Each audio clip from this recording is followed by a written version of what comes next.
Welcome to day 20 of our Esri Leaflet Advent Calendar tutorial series. Today we're taking a step further from yesterday by exploring how to search within a feature layer using Esri Leaflet's Geocoding plugin. Like yesterday, we'll build upon our day 1 code. Let's begin by adding the necessary Esri Leaflet Geocoder CSS and JavaScript from the CDN to our project. Now, into the JavaScript. First, we'll create an ArcGIS online provider using l.esri.geocoding.arcgis provider, which requires our API key. This provider enables us to search locations using ArcGIS Online's extensive database. Next, we'll go ahead and focus on a more specific dataset, haunted places in the US. We'll use l.esri.geocoding.featurelayer to set up our custom provider.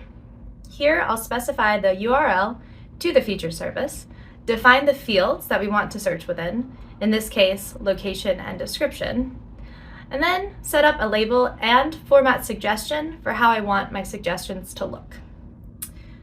With both providers set up, we'll configure the l.esri.geocoding.geosearch control to use these providers.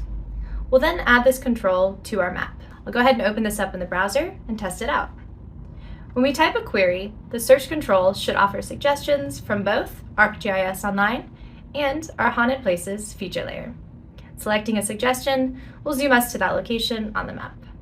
Now for today's challenge, try enhancing the functionality. Try modifying the format suggestion function to display more detailed information in the suggestions. Think about how you can make these suggestions more informative and engaging for users.